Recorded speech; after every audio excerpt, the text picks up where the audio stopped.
তখন আমার মতো বড় মাছ খেতে ভালো লাগবে না, তখন কি করতে হবে দেখুন, আমি রেসিপিটা তৈরি করি, আপনারা দেখতে থাকুন। আসসালামু আলাইকুম রহমতুল্লাহ। চুলাতে প্রথমে একটা ফ্রাই প্যান নিয়ে নিলাম, নিয়ে রসুন কুচি আর শুকনো মরিচ দিয়ে দিলাম তেল দেওয়ার পরে।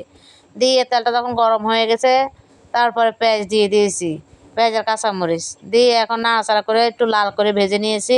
তারপর আদা রসুন বাটা দিয়ে দিলাম, দিয়ে এখন একটু নাড়াচাড়া করে নেব।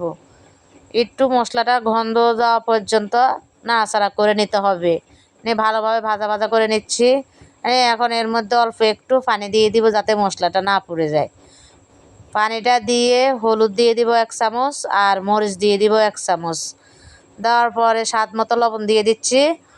লবণটা দিয়ে এখন একটু নাড়াচাড়া করে মশলাটাকে ভালোভাবে কষিয়ে নিব। মশলাটা যখন কষানো হয়ে যাবে, তারপর আমি যে মাছগুলো ভেজে রেখেছি রুই মাছ, এই মাছের 2-3 পিস দিয়ে দিলাম। দিয়ে এখন ভালোভাবে নাড়াচাড়া করে নিতে হবে, নিয়ে মাছগুলোকে একদম ভেঙে নিতে হবে। মাছগুলোকে ভেঙে কাঁটাগুলো বের করে নিতে হবে। মাছগুলো কষানোর জন্য আমি আরেকটু পানি দিয়ে দিলাম, দিয়ে এখন ভালোভাবে মাছগুলোকে কষিয়ে নিচ্ছি। যেমন আমার আস্ত মাছ খেতে এখন ভালো লাগছে না রান্না করে, তাই আমি মাছটাকে অন্য সিস্টেমে রান্না করে নিচ্ছি। মাছের কাঁটা দেখুন বেছে নিচ্ছি আমি। কাঁটাগুলো না হলে মুখে লাগবে, খেতে ভালো লাগবে না, ব্যথা পাওয়া যাবে মুখে। এখন আমি মাছ আর মশলাটাকে ভালোভাবে কষিয়ে নিচ্ছি। যখন কষানো হয়ে যাবে, এক পর্যায়ে আমি যে আলুর শাকগুলো কেটে ধুয়ে পরিষ্কার করে রেখেছি, ওই শাকগুলো দিয়ে দিচ্ছি। এখন দিয়ে ঢাকনা দিয়ে 2-3 মিনিট জাল করে নিলাম। জাল হয়ে যাওয়ার পরে যখন শাকটা নরম হয়ে গেছে, উল্টে পাল্টে নাড়াচাড়া করে দিচ্ছি। দেখুন মাছটা একদম ভেঙে গেছে সুন্দর মতো, শাকটাও নরম হয়ে গেছে। নরম হয়ে যাওয়ার ফলে নাড়াচাড়া করতে সুবিধা হচ্ছে।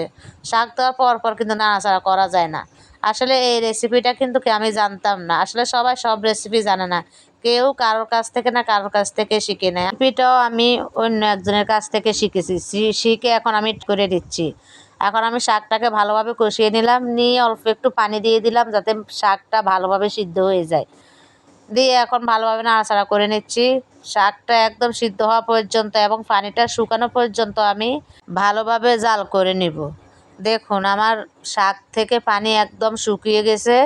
এখন আমি ঢাকনাটা তুলে সুন্দর মতো জিরার গুঁড়া দিয়ে দিলাম, ভাজা জিরার গুঁড়া দিয়ে দিলাম কিন্তু দিয়ে এখন আবার একটু নাড়াচাড়া করে একদম পোড়া পোড়া করে নাড়াচাড়া করে নিচ্ছি। একটু ঝোলও নাই দেখুন শাকের মধ্যে, ফ্লেভারটা খুবই ভালো বের হয়েছে। আসলে রান্না না করলে কিন্তু শেখা যায় না। যে কোনো জিনিস আপনি না জানলেও নতুনভাবে শিখে নিতে দোষ কিসে। আজকের রেসিপিটা কেমন লাগলো? যদি ভালো লেগে থাকে অবশ্যই লাইক কমেন্ট শেয়ার করবেন। আল্লাহ হাফেজ।